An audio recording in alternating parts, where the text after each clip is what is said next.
Sekejap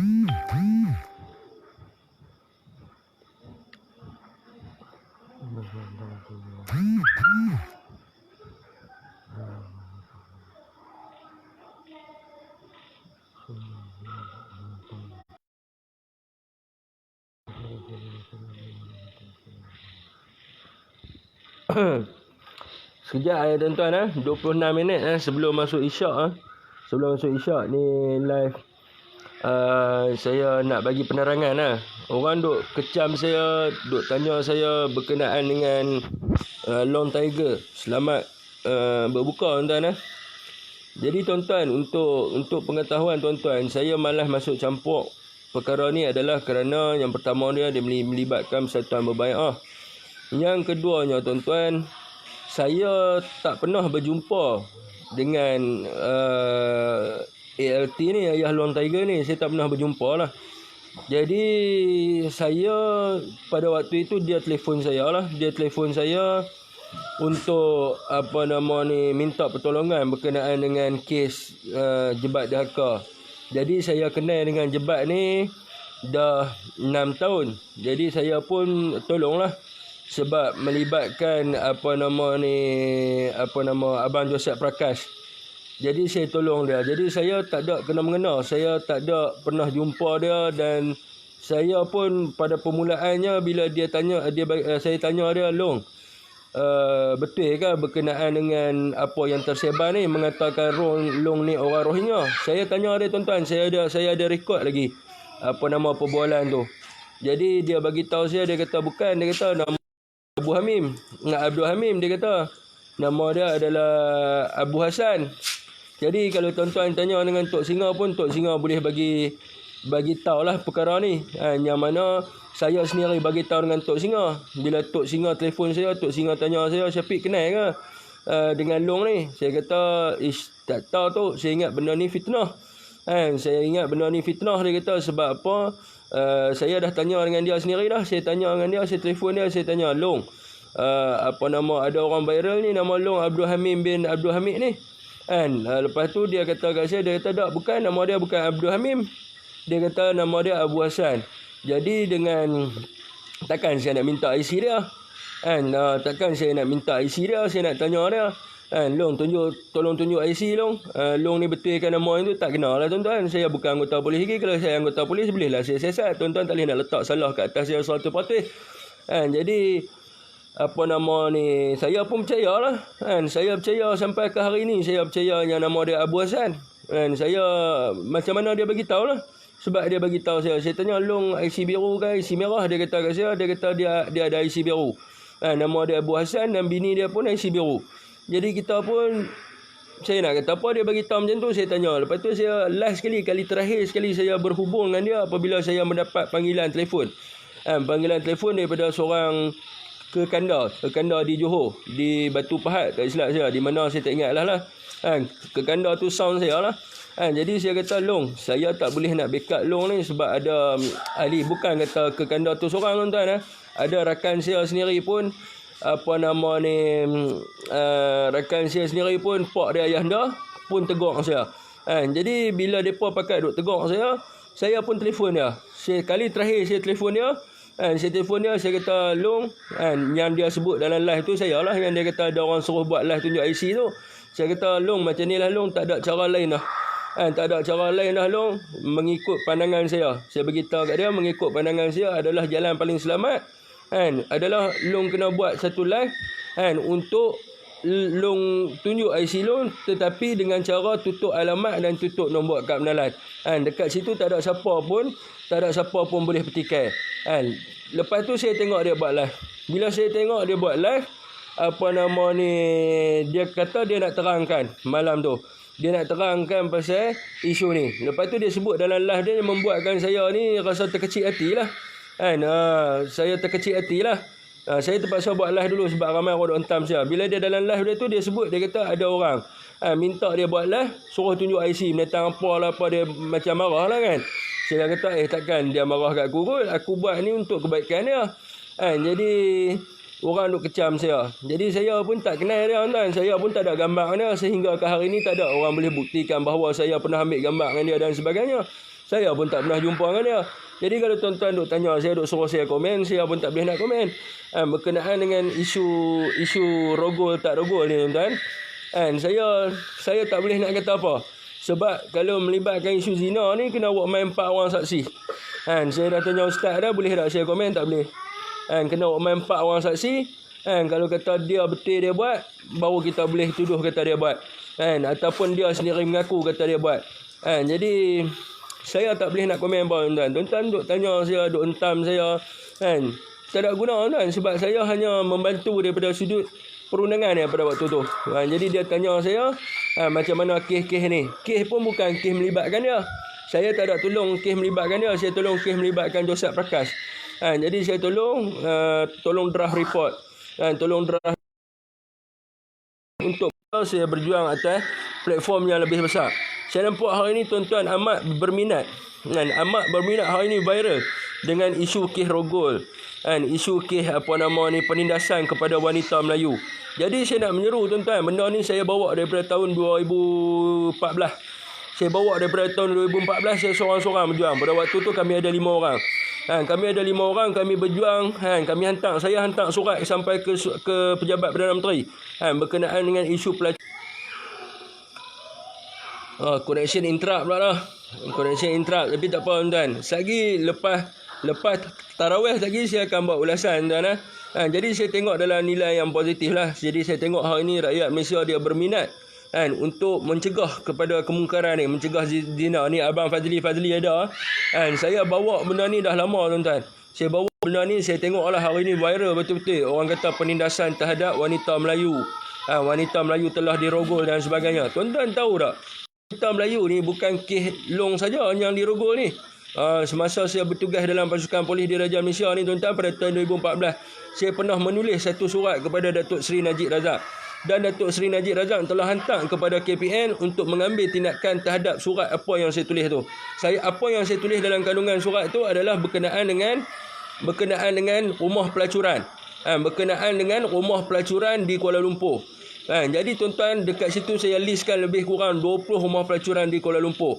Jadi tuan-tuan, nak dijadikan cerita tuan-tuan, saya kena pukul. Bukan saya kena pukul dengan gangster Cina. Bukan saya kena pukul dengan gangster India.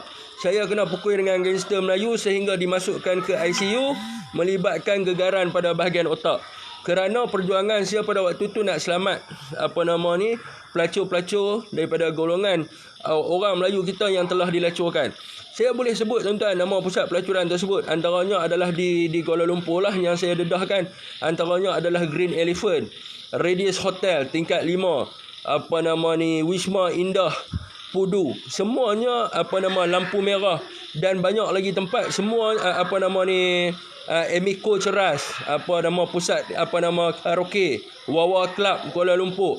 Semuanya adalah GRO dan pelacur Melayu yang mana mereka ini telah dirogol.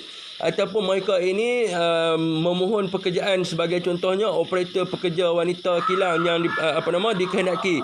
Bila mereka datang ke Kota Raya, mereka dirogol, diambil video dan dipaksa menjadi GRO dan dipaksa menjadi pelacur. Tuan-tuan bayangkan, saya berjuang daripada tahun 2014. Dah berapa puluh tahun saya berjuang berkenaan dengan benda ni. Tetapi masih belum ada pembelaan terhadap mereka. Jadi tuan-tuan tahu, apabila kali pertama saya masuk ke Green Elephant tu, tuan-tuan tahu bila saya offer pada mereka untuk menolong mereka, mereka ini menangis. Mereka menangis kerana mereka telah pun diperkosa ataupun telah pun dilacurkan hampir berpuluh tahun. Rata-ratanya adalah anak gadis Melayu berumur 18 tahun hingga 30-an. Mereka dilacurkan, mereka dijual. Dia ada ranking dia tuan-tuan. Mula-mula mereka akan lacurkan perempuan Melayu di Damansara, tempat orang kaya. Mereka kata pada waktu tu ketat lagi lah. Hantar pergi Damansara. Lepas Damansara dia turun. Mai. Ni kira harga dah murah lah. Bila dah murah dia turun mai dekat Green Elephant. Turun mai dekat Emiko Ceras. Harga dalam 250 macam tu. Lepas bila dah tak laku, mereka hantar pergi lampu merah ataupun Wisma Indah ataupun Pudu Komplek dengan harga RM50, RM60. Tuan-tuan bayangkan, rata-ratanya adalah wanita Melayu. Diperlakukan dengan cara yang begitu kejam sekali. Di dalam penulisan saya tu saya tulis penuh. Semua berkenaan dengan isu pelacuran ni. Jadi saya tengok hari ni rakyat Malaysia tuan-tuan, sekejap lepas tarawih kita akan dedahkanlah secara detailnya apakah yang saya tulis kepada Datuk Seri Najib Razak.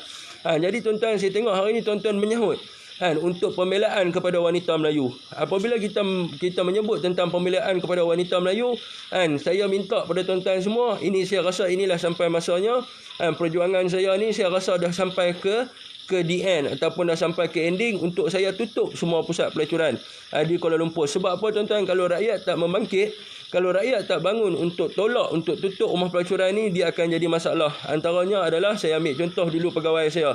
Pegawai saya lah ni adalah pengarah di Marine PDRM. Dia berjaya tutup keseluruhan rumah pelacuran di Kelang. Kosong rumah pelacuran, kosong rumah perjudian.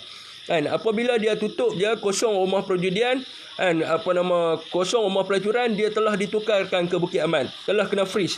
Mereka hantar dia freeze pergi Bukit Aman. Sebab apa mereka tak suka? Jadi ada masalah tuan-tuan untuk pihak polis ni, yang mana tuan-tuan ramai pihak polis yang mereka tak suka. Yang mereka tak suka dengan rumah pelacuran, yang mereka tak suka dengan rumah perjudian. Tetapi mereka tak dapat berjuang bukan kerana keseluruhannya mengambil rasuah, tetapi kerana ada pihak-pihak yang cuba melindungi. Antaranya mereka ni diugut oleh gangster. Kebanyakannya mereka ni diugut oleh gangster. Tuan-tuan tengok dalam kes inspektor, saya rasa inilah perlunya satu pembelaan kepada inspektor bukan inspektor, ASP Amirul yang telah dibunuh apabila dia mendedahkan berkenaan dengan pusat pelacuran. Tuan-tuan tengok pegawai polis sendiri dibunuh oleh gangster apabila mereka mendedahkan berkenaan dengan rumah pelacuran. Dan kita harus tahu tuan-tuan, pihak berkuasa di dalam negara kita Malaysia hari ini tak cukup standard sekolah niat. Kalau ikut standard sekolah niat adalah 1 orang anggota polis bersamaan dengan 5 orang awam. Jadi di Malaysia hari ini 1 orang anggota polis bersamaan dengan 100,000 orang awam. Jadi tak cukup kekuatan. Tak cukup kekuatan. Tak cukup kekuatan untuk orang kata apa, untuk nak tutup rumah pelacuran dan sebagainya ni. Hari ni kalau kita tengok hari ni nilai positif yang dibawa oleh rakyat Malaysia hari ni menentang berkenaan dengan perkara ini. Jadi kita perlu bangkit tuan-tuan. Kita perlu bangkit untuk menentang. Nanti tuan-tuan nantikan selepas daripada tarawih nanti saya akan buat full detail. Macam mana kita nak tentang rumah pelacuran ni. Semoga kita dapat tutup segala makna rumah pelacuran di dalam. Saya boleh bawa tuan-tuan untuk pergi interview sendiri. Sebab saya dah biasa masuk. Dekat dalam rumah pelacuran ni. Jadi sesiapa yang nak sahut, saya boleh bawa pergi. Tuan-tuan boleh interview. Saya tahu di mana mereka sembunyi perempuan-perempuan Melayu ni semua. Saya boleh bawa tuan-tuan pergi interview, pergi tanya perempuan Melayu ni, adakah mereka ini nak jadi pelacur. Dan hasil daripada kajian surat yang saya tulis kepada Datuk Seri Najib Razak pada waktu itu, di dalam tu saya tulis bahawa tiada seorang pun wanita yang ingin melacurkan dirinya sendiri, kecuali dipaksa untuk melacurkan diri dia sendiri. Sebab wanita ni dia ada sifat yang malu lebih pada lelaki. Dan tuan-tuan kena tahu dalam isu rumah pelacuran ni juga dia ada satu isu penyakit, iaitu human simplex virus, selain daripada human immunity virus. Human simplex virus ni boleh merebak macam virus COVID-19 juga, bersentuhan dan juga daripada segi udara dan macam ni. Kalau orang tu main pelacur, tuan-tuan tak main pelacur, dia pergi salang dengan tuan-tuan, dia ada human simplex virus, tuan-tuan boleh kena human simplex virus. Jadi sebab itulah kita tengah macam mana?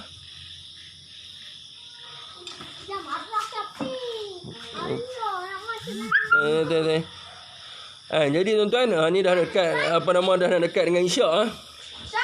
Jadi tuan-tuan, masa saya buat dulu video viral ni, ada orang yang masuk yang menawarkan diri untuk menubuhkan satu kumpulan untuk anti pelacuran ni adalah Abang Fazli kita lah. Sehingga hari ni saya belum WhatsApp dia lagi lah. Jadi tuan-tuan, saya ingat lepas PKP ni, selain pada isu Rohingya tuan-tuan, kita kena bangkit. Saya boleh bawa tuan-tuan pergi. Saya pernah offer ke NGO dahulu lah, saya malas sebut nama NGO yang besar. Saya bagi sekali dengan plan lantai rumah pelacuran. Mereka pun tak mampu nak tutup. Mereka tak berani.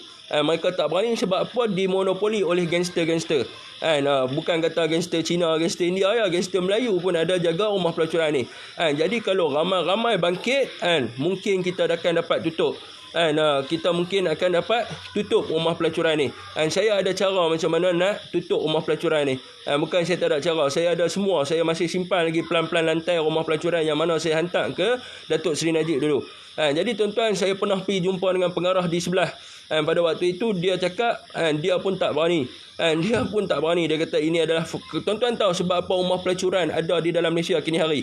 Rumah pelacuran ada di dalam Malaysia kini hari adalah sebab sebab faktor ekonomi ataupun faktor pelancongan mereka katakan, kerana pelancong luar negara ingin datang ke Malaysia untuk rasa perempuan Melayu. Jadi adakah relevan tuan-tuan? Adakah relevan di saat kita orang kata apa, Malaysia ini adalah negara Islam, kita buat pula satu sistem pelacuran untuk tarik pelancong daripada luar untuk main rasa perempuan Melayu. Jadi inilah yang dah tiba masanya untuk kita bantras. Saya sanggup turun tuan-tuan tanpa sebarang gaji pun, sebab saya dah lawan daripada tahun 2014 tentang isu rumah pelacuran ni. Bukan baru, macam-macam penderitaan saya dah lalu. Saya kena pukul sampai hantar Najib hantar surat, Datuk Seri Najib hantar surat kepada KPN suruh ambil tindakan. Tapi malam tu saya kena pukul sampai masuk ICU. Saya kena pukul sampai masuk ICU, gegaran pada bahagian otak tuan-tuan. Nasib baik tak mati. Depa buang saya dalam parit. Depa buang saya dalam longkang di depan di depan Balai Polis Maluri. Jadi tuan-tuan kena tahulah perjuangan saya. Sampai berlaku gegaran pada bahagian otak, masuk ICU di Hospital Tengku Ampuan Rahimah. Okey tuan-tuan, dah masuk waktu isyak ni. Sekejap selepas isyak saya akan buat live, saya akan terangkan secara detailnya. Okey tuan-tuan, wabillahi taufiq wa hidayah. Wassalamualaikum warahmatullahi wabarakatuh.